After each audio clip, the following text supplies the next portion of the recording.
Excited na ang koponan ng Zamboanga Valientes na iangat ang level ng kanilang performance sa kauna-unahang pagkakataon na paglahok sa magaganap na 34th Dubai International Basketball Championship ngayong Enero. Para sa detalye, narito ang report ni teammate Paulo Salamati.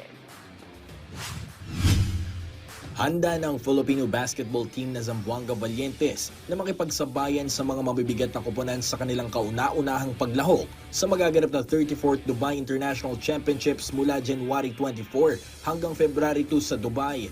Kasunod ito ng kanilang matagumpay na kampanya sa sinalihang The Asian Tournament matapos ibulsa ang titulo sa Final Leg Grand Finals katapat ang Macau Black Bears noong nakaraang taon na kung saan nagsilbi itong basehan ng kanilang pamunuan upang iangat ang level ng kanilang kompetisyon at sumali ng mas maraming international events ngayong taon.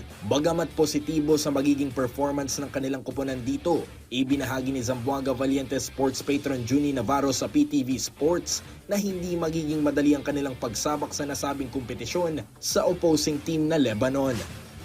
Kumbaga ang nakikita ko sa Dubai, grabe yung level of basketball, mataas. So it will be a good experience and at the same time we will learn, 'di ba? Pero we're positive that we can give a good fight sa mga ibang teams. And hopefully, especially yung Lebanon, sobrang lakas na yun. Pero sa pagpasok natin, we're positive naman na susubukan natin ibigay yung best na manalo lahat ng laro kasi we're representing our city and our country. But yun lang naman sa amin na it's always the opportunity and giving opportunities to our local players. Sa kabila ng maikling panahon ng paghahanda, nagawan pa rin ang paraan ng Zamboanga Valientes na bumuo ng mabigat na roster na isasabak para sa Dubai Tournament. Paniwala ni Navarro, bit-bit ang mga star players sa kanilang koponan, mas magiging interesante umano ito para sa lahat ng kanilang mga fans. Talagang magiging exciting to.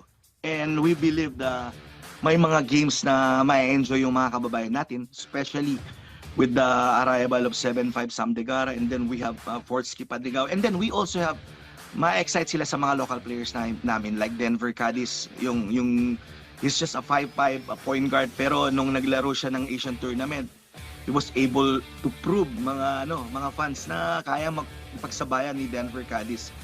And syempre, nandiyan ang mga veteran players natin, sila Mike Tolomia, who has the experience playing abroad. Diba? He's a former Gilas player. And then si Rudy Linganay din.